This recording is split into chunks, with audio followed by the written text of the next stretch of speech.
Je vous emmène aujourd'hui visiter un musée que j'aime tout particulièrement, le musée Jacquemart-André. Il présente encore pendant quelques jours une collection, la collection de Palazzo Borghese. C'est un palais qui a été construit en 1875, il y a 150 ans, par Édouard André et par sa femme Nelly Jacquemart, d'où le nom Jacquemart-André. Cela vous intéresse? Allez, je vous emmène avec moi. Il y a tout d'abord une grande cour intérieure et ensuite nous sommes accueillis directement dans le grand salon. C'est un plan semi-circulaire qui rappelle la préférence du XVIIIe siècle pour la courbe.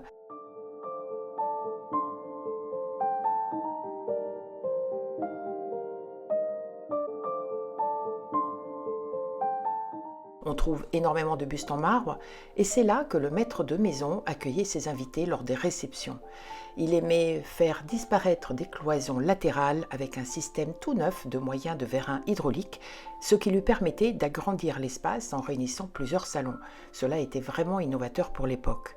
Édouard et son épouse Nelly ont une grande passion en commun, c'est la Renaissance italienne.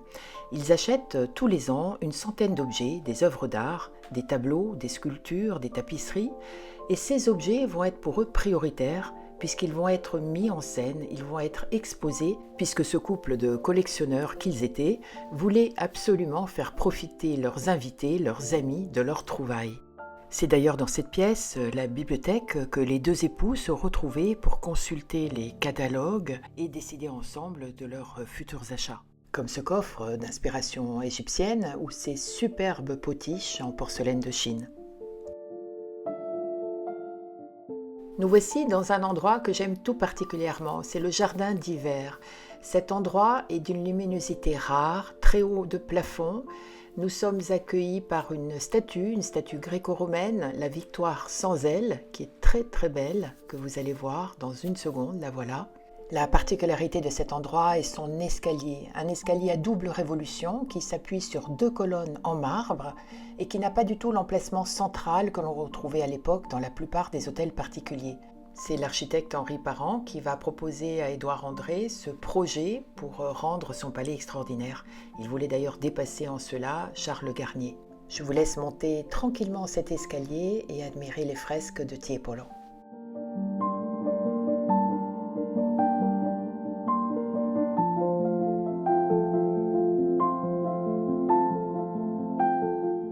Le salon de musique est une pièce magnifique, tout en boiserie et en brocart cramoisi. C'est la pièce la plus haute et la plus vaste, qui est d'ailleurs sur 2 niveaux, et un flot musical semble descendre du ciel. Les visiteurs peuvent admirer d'ailleurs quelques œuvres très célèbres, dont le portrait du vieillard de Fragonard. Ici, le musée italien dans toute sa splendeur, avec un superbe plafond, des frontons, différents bas-reliefs qui représentent la Vierge et Jésus. Celle-ci est ma préférée. Je suis ici dans la salle des sculptures que vous voyez derrière moi. Dans le cabinet de travail, Nelly et Édouard organisaient leur vie quotidienne et recevaient leurs relations d'affaires. Le plafond est magnifique et richement orné.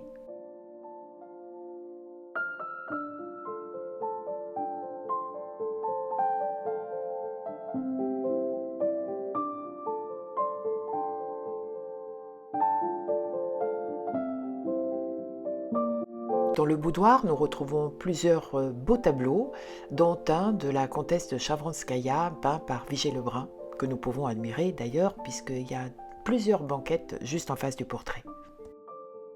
Les salons se retrouvent en enfilade, les uns après les autres, et ce qui est très bien conçu, c'est que dans chaque pièce, il y a un plan qui représente toutes les œuvres d'art, ce qui nous permet d'en connaître les origines. Nous sommes ici dans l'antichambre de la chambre de monsieur. En fait, cette chambre séparait la chambre de madame et la chambre de monsieur.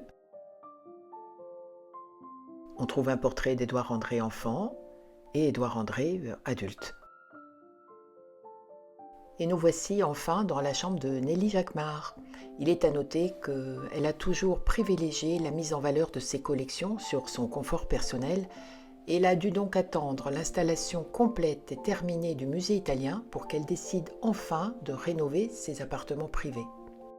Ici, un petit salon qui lui servait de lecture et d'atelier de peinture. Mais il ne faut pas que je m'égare parmi toutes ces beautés puisque j'étais quand même venue vous présenter quelques chefs-d'œuvre de la Galleria Borghese. À commencer par la célèbre Dame à la licorne, peinte par Raphaël en 1565,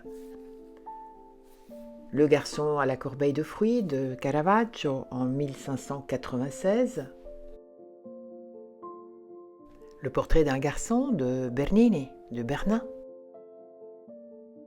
La prédication de Saint Jean-Baptiste, peinte par le Véronèse en 1550, Le concert ou le vol de l'amulette par Honthorst, Vénus bandant les yeux de l'amour par Le Titien,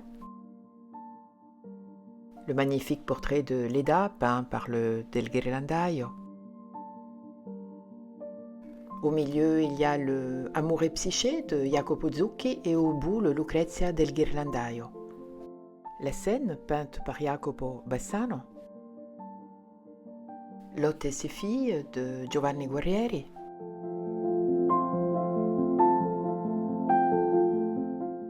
Et enfin Suzanne et les vieillards de Rubens.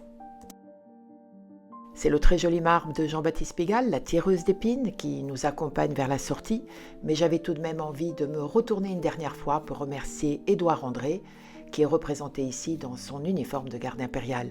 J'espère que cette escapade vous a plu, elle a été très courte, je le sais, mais le but était de vous donner envie peut-être de venir voir par vous-même. Je vous donne rendez-vous très bientôt, pensez à vous abonner, et puis je vous dis à très vite.